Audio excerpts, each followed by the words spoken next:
What will free agent contract of Noah Syndergaard look like? That's a simple question. Thank you for asking. Noah Syndergaard got shut down in his rehab from Tommy John. The Mets were hoping to be back in June as a trade deadline, quote-unquote, acquisition. Even though it's not a real acquisition, it's just getting your own player back. But when the player's not in the rotation coming back from injury, we would always say to the players, this is funny. We would do this because we didn't want to necessarily spend money at the deadline because we were sort of on the fringe of being in it. But if an injured player's coming back, I'd go in the clubhouse, go to the food room and eat a salad, a schmear, and say, man, we're getting Syndergaard back. That's better than a deadline acquisition. And then there'd be an eye roll because players are not stupid. They knew that we were just saying that because we didn't want to spend money. But sometimes we would just trade a really good young pitcher in order to get someone else to give us a player and pay the contract. Syndergaard. Setback. When you have Tommy John, here's how it works. You get a scar. Your arm is immobilized. Then you have an opportunity to rehab. You start throwing. Then you get on the mound, throw a simulated inning, then an inning, and there's a progression. There's going to be setbacks always. They're expected. Actually, when there is a rehab timeline for Tommy John, we work into the timeline when a starter is going to miss 12 to 14 months or reliever 10 to 12 months. And the reason why it's shorter is you don't have to build up the arm of a reliever the way you do a starting pitcher. You work into that timeline a setback. So Mets fans were really hoping it was just a setback yesterday, but it's not.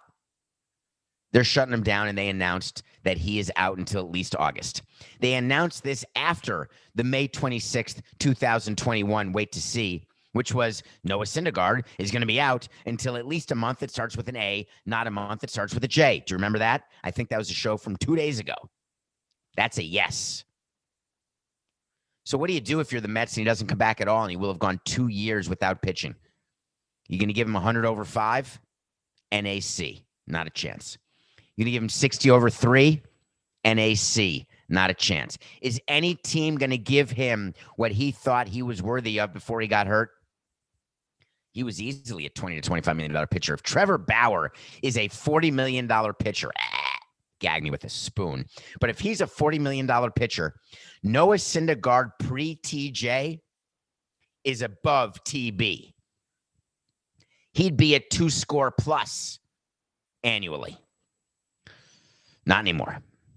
The reason why is that he will not be able to prove health this season. When we go to the owner and say, we want money to sign this free agent, we want to be able to say, yeah, I know he was hurt, but he came back and started 5 games. We saw 5 games. He looks great. He has recovered from Tommy John. He's throwing a $101, 99, 98. His curveball, he's throwing for strikes. His slider's fine. His changeup is great. He's good. We need to give him 40 years. No risk here, I promise. You can't say that if he hasn't come back at all. You can't do it based on a bullpen or based on a showcase. Remember what I told you about showcases? Yeah, showcases don't matter. They're not real. Johnny Doe will be having a private workout on Thursday to showcase his immeasurable talents that we're going to measure at approximately $15 million per year. No. You've got to get into a major league game if you've had Tommy John, not a rehab start, not a minor league game. You've got to be in a major league park facing major league hitters with your newly reconstructed elbow. So what kind of contract is he going to get? The Mets may give him one. He's got his best chance, actually, with the Mets. I hope that Sandy Alderson is teaching Steve Cohen about the 2-year post-Tommy John incentive-laden contract. That's when you sign a player to a guaranteed base of, call it $5 million per year, but then you pay them millions of dollars per start.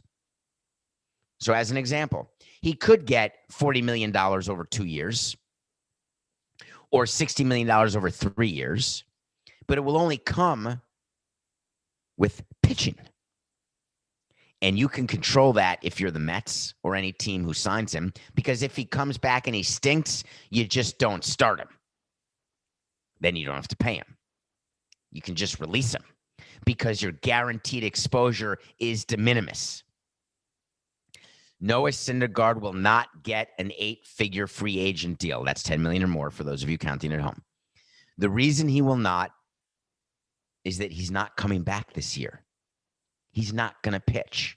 There's no time for him to build up and get back. Now, the Mets could pivot and say, we're going to rehab Noah to just be in our pen for the stretch run. They could do that. And Syndergaard could prove health from a bullpen standpoint. That could help his guarantee in a free agent situation, but it will not get him anywhere near what a starting pitcher of his talent would get.